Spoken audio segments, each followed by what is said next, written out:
Hey guys, Vita here, Blueberry Hill. So April 24th through the 27th, I think this is what the video has.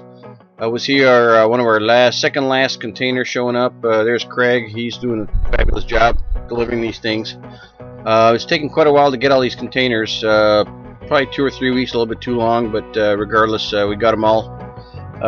This video shows that this is the second last one. We got one more in a little bit. And we're ready to start surveying the house and start working on the container house. You'll see that at the end of the video. We're clearing for it, and then videos following this one will show you the start of the actual house.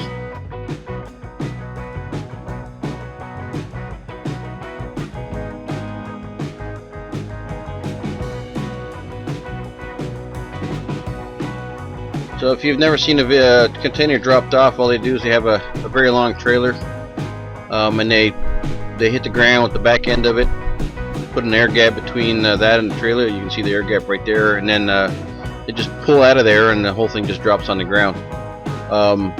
It's about it's probably 65 to 70 feet long, 40-foot trailer plus the truck.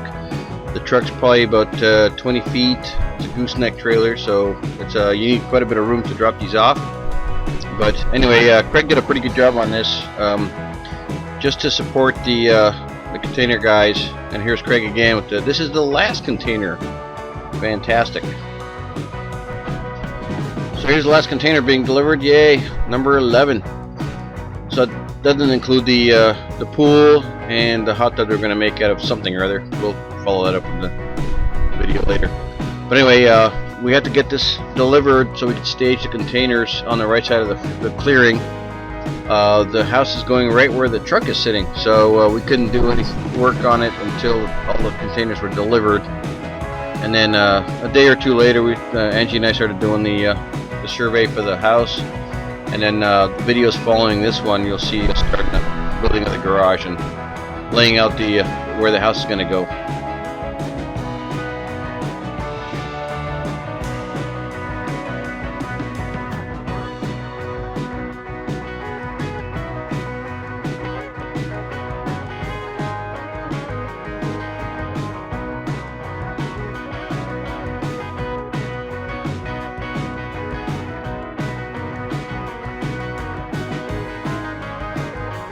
So April 27th, I think the 26th we did a little bit of staking out and stuff, trying to figure out where the house is going to be. We did it about 4 times, and then we finally settled on a spot. It all had to do with the elevation. The property has a fine grade to it, you can see it obviously. But right here I'm clearing some rocks, pretty big rocks in fact, with the Bobcat. What I'm using is a stump puller.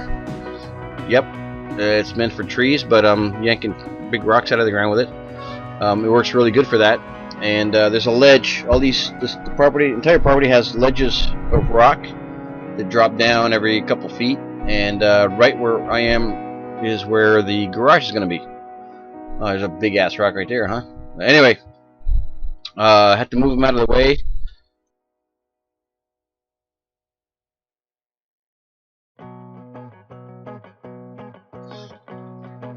So here we are. This is 427. I'm going to start clearing an area where the garage goes. The day before, Angie and I did a survey of where the house goes. We did it about 4 times. Took several hours, of course, and we kept moving the house a little further down in the clearing. As you can see, the ground kind of is an elevation change. It's a very slight grade, but it's quite significant. Right where the Bobcat is, where the garage is, and I'm clearing this ledge out of the way so we can have an easy way into the garage. Driveway is going to be there, and further on at the back of the house it's going to be 8 feet off the ground, so it's a significant height, and we're trying to make the progression into the garage here pretty easy. Anyway, the Bobcat does really good work with this. I'm using a stump puller to unearth these rocks. You basically pry them up, move them out of the way, and then I'll use the bucket later on to move them totally. But these are big rocks. They're, if I'm to guess, 3,000 to 4,000 pounds easy. Bobcat can't lift some of these, but it can definitely scoot them. So, hell of a work tool.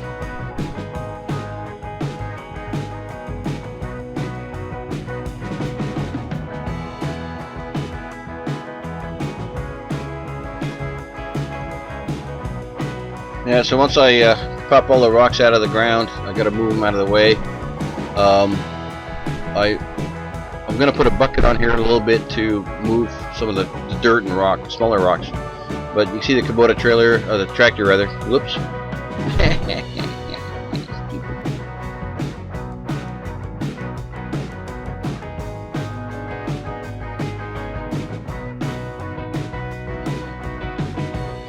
So here you see my tractor on the left side of the screen. It's pretty useful for the backhoe and moving some slight stuff, but the Bobcat does most of the grunt work.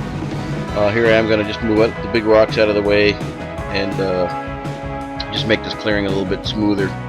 So more work like this in the next little bit of the video. Feel free to fast forward or just watch the Bobcat work. The Bobcat's fun as heck, so I'm having a good time plus working.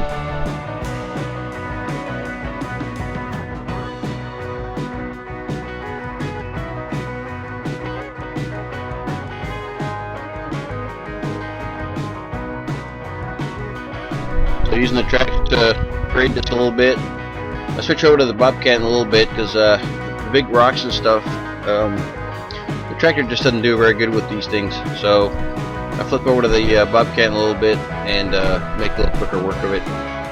The tractor does okay, but if I would have known what I'm getting into, I'm not sure I would have bought the Kubota. I probably would have bought just a backhoe and a Bobcat, and not the whole tractor caboodle thing. But it is what it is. We got the tractor.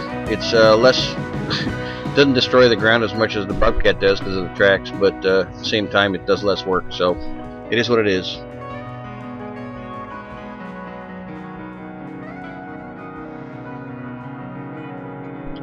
So here I'm working on the right where you see that little stake in the ground on the left. That's kind of where the first container juts out to the right, and I'm clearing all this out.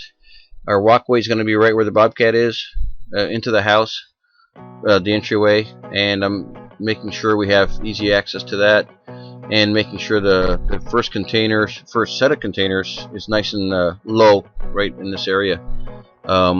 The garage will dictate the height of everything, so we're doing that first, and you'll see what I'm talking about in the next set of videos. But here I'm just clearing the area so the containers can sit flat. By the way, none of these containers are level. You can see the power pole in the back. That's kind of straight.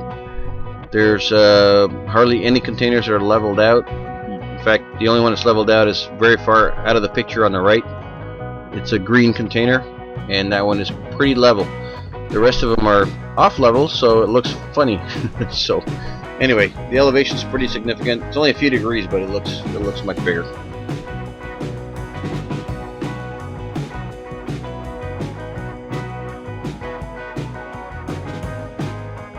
So here's right where the Bobcat is. That's kind of where our kitchen is. Double wide containers. We're going to have a fairly large kitchen, and the pantry is going to be right where the Bobcat is, right there. Fairly big, but the kitchen's large, and since the elevation of the property is what it is, I'm dumping all the extra junk, rocks and dirt down the hill. It's not going to impact anything. Of course, we're going to use rocks to fill the garage area, because it's the elevation. You'll see in the future video that elevation is pretty significant.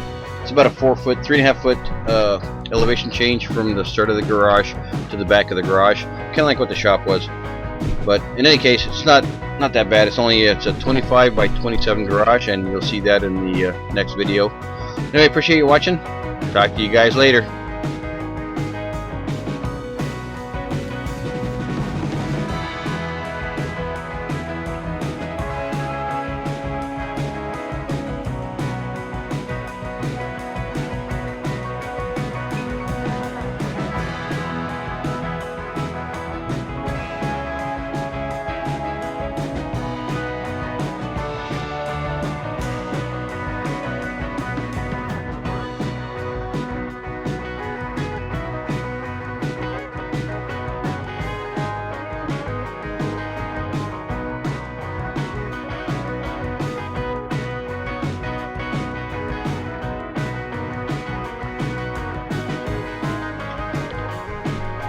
So almost done clearing for the containers. They're going to be double wide right where the Bobcat's dumping the stuff down the hill. That needs to be low enough from the driveway and garage, just so the floor is all level throughout the house and the garage itself. Anyway, thanks for watching. We'll be back with doing the foundation work later. Bye.